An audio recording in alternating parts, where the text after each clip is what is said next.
Hi, everyone. So, tonight, the title of my message is The Next Generation, Not Just for the Future. So, if you don't know who I am, me and my wife are the youth pastors here at Cross Point Church. So, next generation, no surprise, right? So, it should come at no shock that the youth pastors like to talk about the next generation, especially on a night like tonight where we're going to actually be highlighting their talents. However, tonight's message is something that I can learn from as well as anybody else in this room. When I began working on this message, I felt like the Lord was highlighting not only our role for the next generation, but the role that they can play for us. Now, I might have geared my message about the next generation, but ultimately, I'm talking to all of us as a church.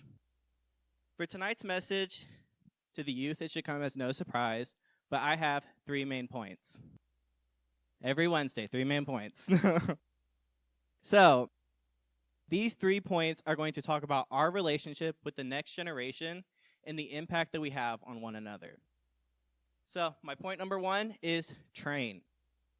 Not like the choo-choo train. So, this one seems pretty obvious. When you talk about somebody who's younger, you're obviously going to think, there's still so much for them to learn. There's so much more for me to learn too. I'm so young. I am 23 years old. I'm not old, I promise. But it is our job as elders and leaders that we should be training them up in the way that they should go, right? So in Proverbs 22:6, it says, "Start children off on the way they should go, and even when they are old, they will not turn from it." So when we look at this verse, there are 2 things that I think we can take away from it. We're going to call it an action and a reaction. So the action takes place as like the elder, the leader, or the parent. It's because we're called to teach the young people the difference between what is right and what is wrong. For example, in our youth group last year, kind of far back for them to remember, but we talked about different spiritual habits. Now, these spiritual habits, when we're talking about this was our action. Alyssa and I took our time and our knowledge to compile different lessons that we thought would benefit and develop the growth of our youth's walk with Christ. But that was just our step. Then comes the next step, which is a reaction. So when it comes to the reaction, I'm not just talking about like, ooh, what face are they going to make when I say this? Or, ooh, are they going to post it on their Snapchat story? That's not really what I'm talking about. What I'm talking about is how is this going to impact them? So I asked the questions like, did this stick with them? Are they going to apply the practical application that I spent like 30 minutes writing? Are they going to receive what I've actually said? These are often questions that I ask, but the thing that I have to remember is I have done what God has called me to do. But now it's in the hands of the listener to hear it, accept it, and to apply it. I think a lot of times as both like leaders or as a parent, I'm not a parent yet, so I can't speak for you. But I think sometimes we feel that we might not have done enough when we see someone turn away from Christ. But that's not true. As long as we're doing our part and we're training them up, we have to trust that God is going to be able to turn things around. So now that we understand that it's our job to train up the next generation, how can we actually do this? Obviously, training them up is not going to be like a one and done thing, right? It's going to be a process. If we look back at the Old Testament, we can see that right before the Israelites were about to enter the Promised Land, that they had to learn what it meant to train up this next generation that was going in the Promised Land. So we can look at Deuteronomy 6, verses 4 through 9. It says, "Hear, O Israel, the Lord our God, the Lord is one. Love the Lord your God with all your heart and with all your soul and with all your strength. These commandments that I give to you today are to be on your hearts. Impress them on your children. Talk about them when you sit at home and when you walk along the road, when you lie down and when you get up. Tie them as symbols on your hands and bind them on your foreheads. Write them on the doorframes of your house and on your gates." Now, that was a lot of information, but Moses was actually talking about the real 10 Commandments, but this is still a principle that we can apply to our lives today. So As we go throughout our days, doing all the different tasks, we should be teaching them about Jesus. It tells us that when we're sitting at home or walking on the road, if we're waking up or we're going to sleep, there's so many different places where we can be training up that next generation. I think the real thing that it can portray to us is that just like our relationship with Christ, our talk about him and training should also be constant. So, for those of you who did not know, I was a counseling major in college. Yeah, right? Crazy. So, I have gotten to learn a lot about how people take in information, how they process it, and how they potentially might understand it. And one of the things that I read recently said that you retain 10% of what you read, 20% of what you hear, 30% of what you see, 50% of what you see and hear, 70% of what you discuss, 80% of what you experience, and 90% of what you go on to teach others. So, there's a lot of information, but we can actually use this when we're talking about training up this next generation. You can obviously tell it's not going to be like what they read or what we tell them that's going to make the biggest impact on their lives. Rather, it's the things that we discuss with them, or the things that we explain to them and allow them to experience, or even the things that they go on to teach other people, right? So when it comes to training for retention, this isn't going to be a quick process, right? So both Pastor Brian and my parents have given me a really great example of what it looks like to train somebody. So for a leader to train somebody, there's about 4 steps. The first thing is I do it and you watch. The second thing is we're going to do it together. The third thing is you're going to do it and I'm going to watch you. And the fourth thing is I'm going to then send you off to go do it.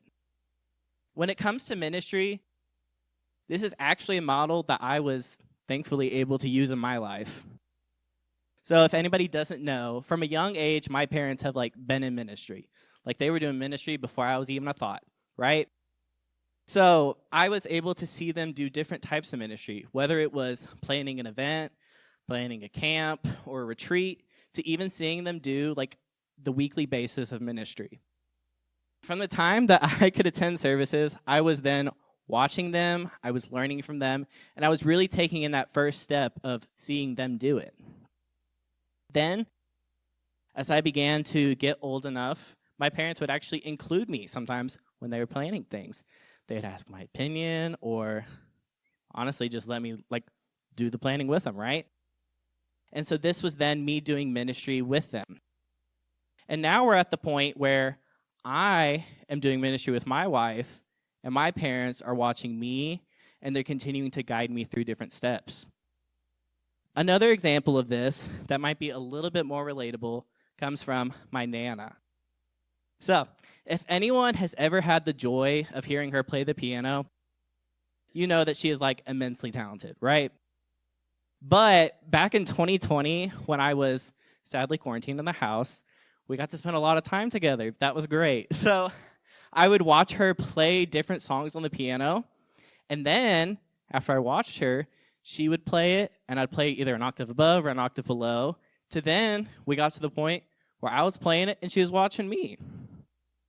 So there's different ways that you can use this. It works whether it's in ministry, whether it's in a career, or even just in a hobby. If we follow this model of training and developing somebody, we can not only allow them to learn, but we're also learning about ourselves. We can see how we do something, and we can even learn a few things from the other person, because they're going to have a different perspective than we will. So the number one thing we have to do is train. Now, point number 2 is observe. So when it comes to observing the next generation, I'm not talking about let's watch them and see where they're going to mess up and see ways that they can grow, or what can I do differently to teach them. What I'm actually talking about when observing is watching God work through them. The crazy thing about the next generation, besides the way they talk, their slang is crazy, is that God is already using them in pretty powerful ways. It's crazy to me. One of the greatest things that Alyssa and I get to do as the youth pastors of this church is we get to take all of the kids and youth to church camp. And there is something about getting out of like your normal routine that creates a God experience that's going to last a whole lifetime. Like, I remember some of my experiences. Me and Nicole talked about it earlier. Like, we heard something, we're like, oh, takes me back to camp.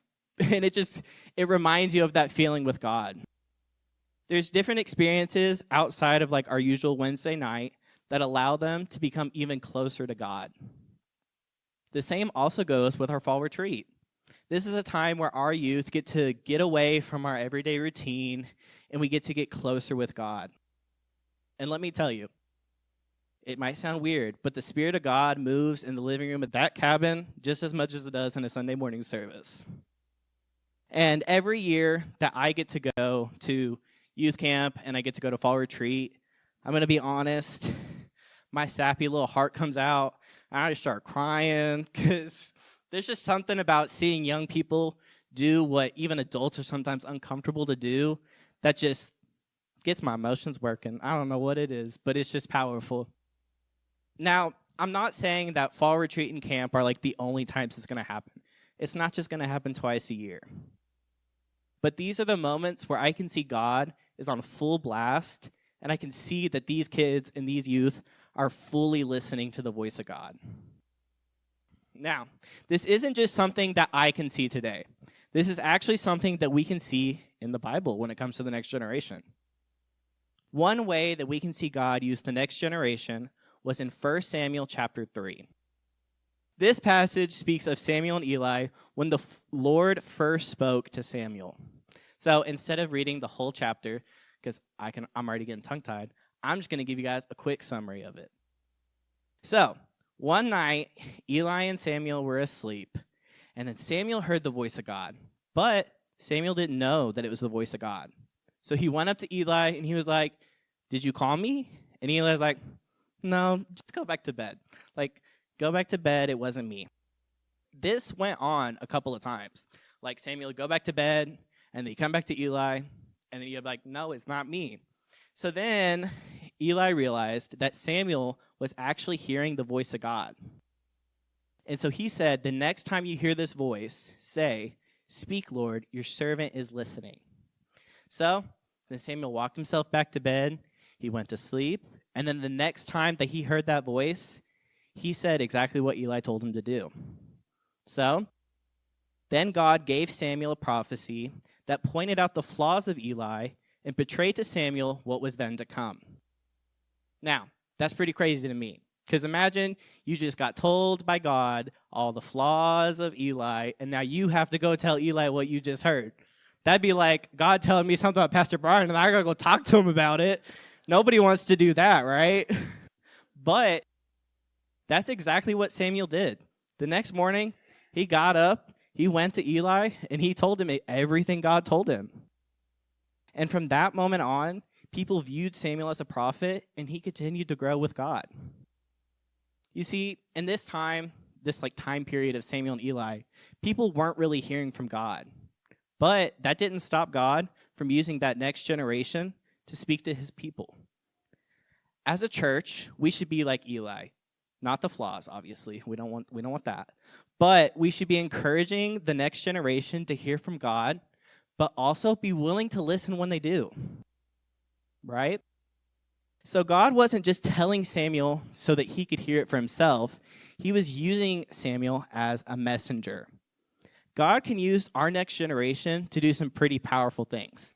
They can prophesy, they can preach, they can teach. But the first thing we have to do is be willing to listen to them. When we listen to the next generation, we can learn from them, gain a new insight, because they view things different than I do, things different than you do, right? And ultimately, we can encourage them to go even further than they might imagine for themselves. Another interesting thing that I noticed in the Bible is that it tells young people to be an example. Kind of crazy. But in 1 Timothy 4:11-14, it says, "Command and teach these things. Don't let anyone look down on you because you are young, but set an example for the believers in speech, in conduct, in love, in faith, and in purity. Until I come, devote yourself to the public reading of Scripture, to preaching and to teaching. Do not neglect your gift, which was given to you through prophecy when the body of elders laid their hands on you. So, in this passage, Paul was actually writing a letter to Timothy, where he was basically telling him, just because you're young does not mean that you can't have an impact. I mean, right? One thing about the next generation that they can take away from this, though, is that Timothy wasn't demanding the attention or respect. Rather, Paul told him it's all in the way that you live. He was telling him the different ways to live it out so that he could make the biggest impact. You see, it's not about a platform to stand behind. It's all about the everyday life that you live that can impact the people around you. As the adults in the room, I encourage you to watch what God does through the young people. It might just surprise you how much their lives can impact ours. So, our first point was to train. Our second point, to observe. And now our third point is release. So, this can be one of the hardest things for us to hear. And I'm not saying that it's hard for us to release them into their calling. What I am saying is that you might step on some toes because sometimes people aren't willing to release some of ourselves. So throughout the Bible, you can see an importance about the next generation and like passing on the torch, right? But if you take a look closer, you can see that it's more than just making your replacement, right? When we are discipling and training, we can take inspiration from Paul. While Paul trained Timothy, he wasn't just expecting him to stand in the back of the room, take some notes, and like watch Paul. No, instead, Paul was actually giving him responsibility. He gave him encouragement, and ultimately he gave him a mission to go on to do. So I'm going to ask you some questions that I just want you to think about as a church. Are we willing to give away our responsibilities? Are we willing to set aside our need for recognition to encourage those that are coming up behind us?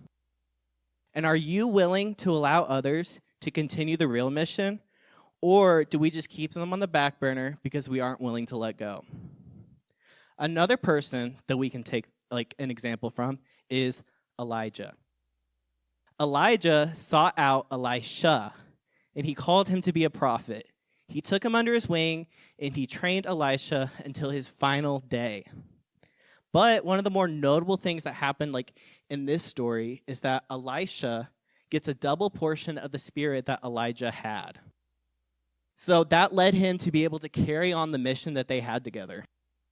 You see, Elisha believed so strongly in the mission that he was on with Elijah that he asked God for a double portion so that he'd be able to continue on that legacy that Elijah was creating. So just like I did with Paul, I might ask you some more hard questions. Are you seeking out someone to mentor? Are you training them to their fullest potential? Are you truly sharing the vision so that your mission might carry on even after you're gone? You see, vision can be one of the biggest setbacks because if you don't have a clear vision, you can't expect somebody else to carry it on after you're gone. And finally, the best example that we can take from the Bible for us as Christians when it comes to releasing is found in the Great Commission. That's Matthew 28:18-20, which says, "Then Jesus came to them and said, 'All authority in heaven and on earth has been given to me. Therefore, go and make disciples of all nations, baptizing them in the name of the Father and of the Son and of the Holy Spirit, and teaching them to obey everything I have commanded you. And surely I am with you always to the end of the age.'" You see, the really powerful thing about the commission is the big thing that Jesus says, which is go. And it's not that we're all meant to go to the ends of the earth, because if you look at me, I am not built for a third world mission. Not me. I like my privacy. I like a working bathroom, all these things. Like, not for me. I love me some coffee. It's not for me, right? But Jesus is still calling us to go. He himself was releasing us into a mission and a calling, which is the same thing that we need to be doing for this next generation. Yes, we're supposed to be building them up. we're supposed to be training them, and we're supposed to be making disciples out of them. But ultimately, we're meant to release them to do the exact same thing we're doing. So, some more questions. As a church, are we releasing the next generation to fulfill the commission? As adults in the room, do you feel like you're instilling this into the next generation? And as the next generation, are you willing to go? So, what do I want you to take away from all this? I gave you 3 points. What do I want you to take away? So my main takeaway for tonight is that the next generation is not supposed to wait their turn. Instead, we should be empowering them to take on their calling right now. I've seen people, even my sister included, they find their calling at any age. It can be at church camp. It can be in a children's church service. It can be on a Sunday morning service.